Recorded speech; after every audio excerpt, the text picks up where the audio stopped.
America అధ్యక్షుడు Trump సమక్షంలో జరిగిన విలేకరుల సమావేశంలో ఆదానిపై వచ్చిన అవినీతి ఆరోపణలపై దర్యాప్తు చేస్తారా అని మీడియా ప్రశ్నించలేదు.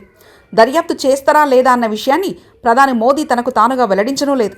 ప్రధాని మోదీ తన పదవీ కాలంలో కేవలం 3 సార్లు మాత్రమే ముఖాముఖి మీడియాను కలిశారు.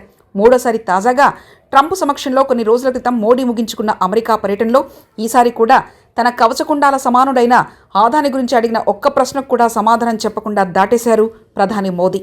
సోలార్ విద్యుత్ సరఫరా ఒప్పందాల విషయంలో సుమారు 2,500 కోట్ల రూపాయల అవినీతికి ఆదాని పాల్పడ్డారన్న ఆరోపణలకు సంబంధించి ప్రాథమిక ఆధారాల ప్రతిపాదికన అమెరికా న్యాయశాఖ, అమెరికా స్టాక్ ఎక్స్చేంజ్ కమిషనర్ వ్యక్తిగతంగా ఆదానిపైన, ఆదాని కంపెనీ సిబ్బందిపైన సివిల్ కేసులు, క్రిమినల్ కేసులు నమోదు చేసింది. ట్రంప్ మోదీ ద్వైపాక్షిక చర్చల్లో ఈ అంశం ప్రస్తావనకు వచ్చిందా అని ఫిబ్రవరి 13 అమెరికా అధ్యక్ష భవన్లో జరిగిన విలేకరుల సమావేశంలో ఓ విలేకరి అడిగారు.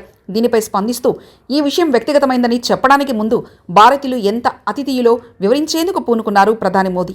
వసుదైక కుటుంబం అన్న సూత్రంపై ఆధారపడి ఏర్పడిన ప్రజాస్వామిక దేశం భారతదేశమని, ప్రతి భారతీయుడు ఈ కుటుంబంలో భాగమేనని, వ్యక్తిగత విషయాలను దేశాధినేతల సమావేశాల్లో ప్రస్తావనకు తీసుకురామని సెలవిచ్చారు.